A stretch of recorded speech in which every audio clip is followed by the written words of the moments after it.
చూడండి ఫ్రెండ్, ఇది శనగపిండి పోలే అంటే శనగపిండితో చేసిన పోలే అంటే ఎవరైనా నమ్ముతారా? చూడండి, మన బ్యాచిలర్స్కైనా బయట దేశపు ఉన్న వాళ్ళైనా అన్నలైనా చూడండి ఎంత మంచిగా అయితే చేసుకోవచ్చు. చూడండి, పూర్ణం లెక్క కనిపిస్తున్నది కదా. మీరు కూడా ట్రై చేసి చూడండి. ఇలాగే మన శనగపిండితో పోలేలు మీరు కూడా ట్రై చేసి చూడండి. కామెంట్ బాక్స్లో కామెంట్ చేయండి ఎలా వచ్చాయో. నేనైతే బెల్లం శనగపిండితో చేసిన. చూడండి, ఇవైతే పప్పుతోటి చేసినాం కదా, పప్పుతోటి చేసినవి కొంచెం ఇలాగా పలుగుతాయి, కానీ బెల్లంతో చేసినవి అయితే మనం శనగపిండితోటి చేసినవి అయితే అస్సలు అయితే పలుగవు.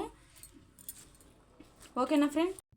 ఫస్ట్ అయితే ఒక 2 గిన్నెల గోధుమ పిండి తీసుకొని అయితే కసుగిన ఏం లేకుండా అయితే జల్లెడ పట్టుకోవాలి. అందులోనే ఒక గిన్నె మైదా పిండి తీసుకోవాలి. మైదా పిండి కూడా గోధుమ పిండిలోనే జల్లెడ పట్టుకోవాలి. జల్లెడ పట్టుకుంటే చాలా బాగుంటుంది అన్నట్టు. జల్లెడ అంటే గోధుమ పిండి మన మైదా పిండి 2 కలుపుకొని చేసుకోవచ్చు, లేకపోతే గోధుమ పిండితోనే చేసుకోవచ్చు. చాలా అంటే చాలా బాగుంటాయి అన్నట్టు. 2 మైదా పిండి గోధుమ పిండి 2 కలిపేసి అయితే మంచిగా కలుపుకొని కొద్దిగా వాటర్ వేసి అయితే ఇలా పిండి ముద్దలాగా అయితే మన పూరి ముద్దలాగా అయితే చూడండి, ఇలా మనము ఏలు పెడితే ఏలు మొత్తము ఇట్లా వెళ్ళి రావాలన్నట్టు మంచిగా మెత్తగా పిసుకోవాలి. పిండిని మనం ఎంత మెత్తగా చేసుకుంటే అంత మంచిగా పొంగుతాయి అన్నట్టు పోలేలు. ఎందుకంటే మనం మైదా పిండి కూడా కలిపినాం కదా. మైదా పిండి అయితే మన హెల్త్కు మంచిది కాదు. మైదా పిండి ఎంత తక్కువ వేసుకుంటే అంత మంచిది అన్నట్టు. పిండి అలా నానుకున్న తర్వాత మనము ఆయిల్ అన్నా లేకుంటే బటర్ అన్నా లేకుంటే నెయ్యి అన్న వేసి ఇలా ఒక 10 నిమిషాలు పక్కన పెట్టుకోవాలి. పక్కన పెట్టుకున్న తర్వాత నేనైతే శనగపప్పు మిక్సీ పట్టుకొని శనగపప్పు మంచిగా ఉడకబెట్టుకొని నీళ్ళన్నీ అంపేసి మిక్సీ పట్టుకొని షుగర్ కూడా పొడి చేసుకొని 2 కలిపి అయితే ఇలా శనగపిండి బొబ్బట్లకైతే ఇలా ముద్దలాగా చేసుకొని అయితే ఇలా చేసుకుంటున్నా అన్నట్టు. మన శనగపప్పు అయితే వృక్షాలు అంటారు, మేమైతే పోలేలు అంటాము. కొంతమంది అయితే వృక్షాలు అంటారు, బొబ్బట్లు అంటారు. బొబ్బట్ల రెసిపీ అయితే చాలా బాగుంటుంది అన్నట్టు. ఈ శనగపప్పు బొబ్బట్లు అయితే వీలైన వాళ్ళు బాగా మంది అయితే చేసుకుంటారు. నేనైతే ఫస్ట్ అయితే మీకు శనగపప్పు బొబ్బట్లు అయితే చూపిస్తున్నా. ఈ పప్పు బొబ్బట్లు అన్నట్టు మనం కొంచెం పూర్ణం ఎక్కువ పెట్టుకుంటే చూడండి కొంచెం సైడ్లలో కొంచెం పలిగిపోతుంది అన్నట్టు. అయినా పర్వాలేదు, మంచిగానే వస్తాయి. ఆయిల్ పెట్టుకునే వాళ్ళు ఆయిల్ పెట్టుకోవచ్చు. నేనైతే ఇంట్లో చేసిన నెయ్యి ఉన్నది, నెయ్యి పెట్టుకుంటున్నా.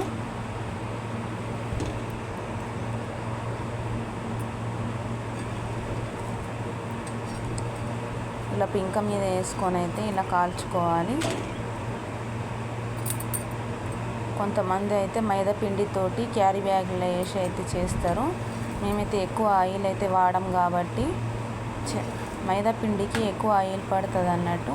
నేనైతే గోధుమ పిండితో చేసిన కాబట్టి ఇలా వస్తాయి అన్నట్టు. మనం శనగపప్పుతో చేసుకున్న బొబ్బట్లు అయితే చూసేసినాం కదా ఫ్రెండ్. ఇప్పుడు శనగపిండి ఇంకా మనం బెల్లంతో చేసుకునే బొబ్బట్లు అయితే మీకు చూపిస్తా.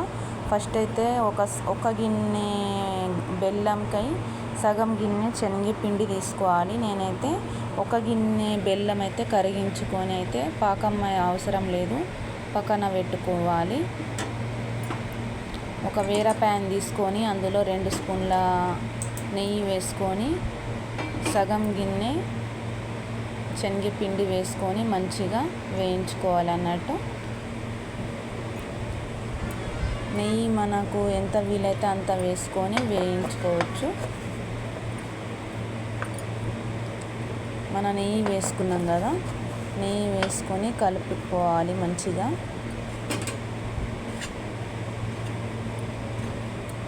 3 లేక 4 ఇలాచీల పొడి మనము మంచిగా దంచుకొని వేసుకోవాలి. శనగపిండిలోనే కలుపుకొని వేసుకోవాలి. టేస్ట్ చాలా బాగుంటుంది అన్నట్టు. శనగపిండి బొబ్బట్లు. నేనైతే ఇంకా కొంచెం 2 స్పూన్ల నెయ్యి వేసుకుంటున్నా. టేస్ట్ మాత్రం చాలా బాగుంటుంది. వీలైన వాళ్ళంటే త్వరగా అయ్యేది అంటే బ్యాచిలర్స్ అన్నలు అయినా ఎవరైనా మంచిగా వీలైనట్టు అయితే చేసుకోవచ్చు. శనగపిండి ప్రాసెస్ అంటే శనగపప్పు ప్రాసెస్ అంటే ఎక్కువ ఉంటుంది. ఈ శనగపిండి మనం ఉట్టిగా పిండి తీసుకొని ఇలా చేసుకుంటే చాలా త్వరగా అయిపోతుంది అన్నట్టు, చాలా మంచిగా ఇంకా టేస్ట్ హెల్దీ కూడా. మనం శనగపిండి వేయించుకుంటూ ఏం చేయాలంటే మనం బెల్లం కరిగించి పెట్టుకున్నాం కదా, అదే బెల్లం వాటరు కొద్దిగా వేసుకుంటూ శనగపిండిలోనే మనం బెల్లం వాటరు ఒకటేసారి వేయకూడదు, కొద్దిగా వేసుకుంటూ కలుపుకోవాలి శనగపిండిలో. నేను చూపించినట్టయితే చేసుకోండి, చాలా అంటే చాలా బాగా వస్తాయి అన్నట్టు. చేయరాని వారు కూడా చేసుకోవచ్చు. పెద్ద ప్రాసెస్ అనుకొని అయితే బాగా ఎక్కువ మంది అయితే చెయ్యరు. ఇలా శనగపిండి బెల్లంతో అయితే బొబ్బట్లు చాలా ఈజీ ప్రాసెస్ అన్నట్టు. ఇలా చేసుకోండి. ఇలా కొద్దిగా బెల్లం వాటర్ వేసుకుంటూ దగ్గరకు వచ్చిన దాకా అయితే ఇలా కలుపుకోవాలి. చూడండి, ప్యాన్కి మొత్తం ఇడిచేసిన దాకా ఇలా కలుపుకోవాలన్నట్టు. చూడండి, ప్యాన్కి అయితే అస్సలు అంటుతలేదు, మొత్తం ముద్దలాగా అయిపోతుంది. ఇలాగా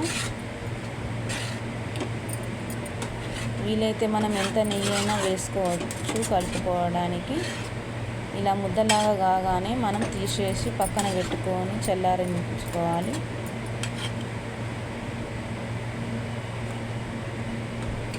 చూడండి, ఒక గిన్నెలో అయితే తీసుకొని పక్కన పెట్టుకుందాం. కొంచెం వేడి మీద ఉండగానే మన చేతికి నెయ్యి అన్నా ఆయిల్ అన్నా పెట్టుకొని మనము ఇలా ముద్దలాగా చేసుకోవాలి. ఎలా చేసుకుంటే అలా వస్తాయి అన్నట్టు.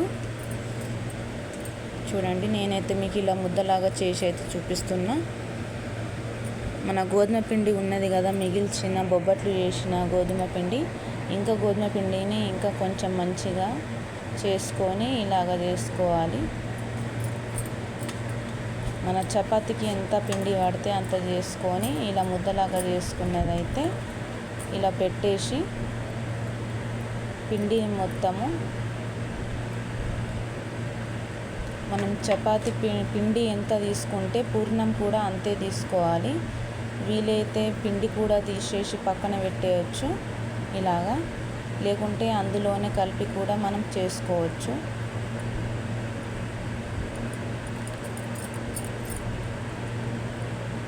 ఇలా చేసుకోవాలి. చేసుకొని కొద్దిగా పిండి వేసుకుంటూ అద్దుకుంటూ తాల్చుకోవాలన్నట్టు. మనకి ఎంత వీలైతే అంత పల్చగా తాల్చుకోవాలి. పలుగుతాయి అన్నట్టు మనకైతే అస్సలు టెన్షన్ ఉండదు అన్నట్టు. మనం ఎలా చేసుకుంటే అలా వస్తాయి మన శనగపిండి బొబ్బట్లు.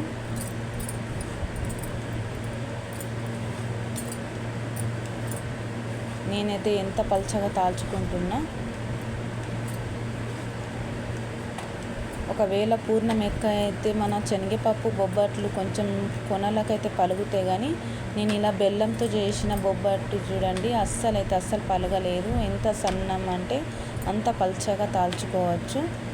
ఇలా పెంక పెట్టుకొని మనం శనగపప్పు బొబ్బట్లు ఎలా వేయించుకుంటామో అలాగే నెయ్యి వేసి అయితే వేయించుకోవాలి.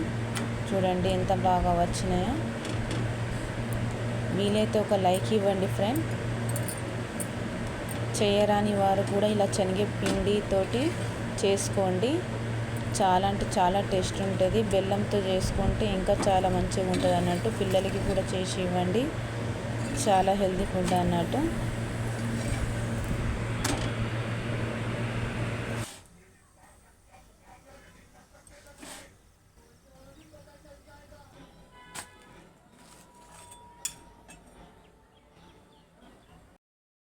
చూడండి ఫ్రెండ్, మన శనగపిండి బొబ్బట్లు చూడండి ఎంత మంచిగా వచ్చాయో. శనగపిండి బెల్లంతో చేసిన బొబ్బట్లు మీరు కూడా ట్రై చేసి చూడండి. ఎలా వచ్చాయో కామెంట్ బాక్స్లో కామెంట్ చేయండి ఫ్రెండ్. చూడండి ఎంత మంచిగా వచ్చినాయో. మీకైతే ఇగో చూపిస్తా, లోపల పూర్ణం కూడా ఎంత మంచిగా ఉడికిందో. మీరు కూడా ట్రై చేసి చూడండి, కామెంట్ బాక్స్లో కామెంట్ చేయండి ఎలా వచ్చాయో. ఫస్ట్ ఆఫ్ ఆల్ అయితే ఒక లైక్ ఇవ్వండి.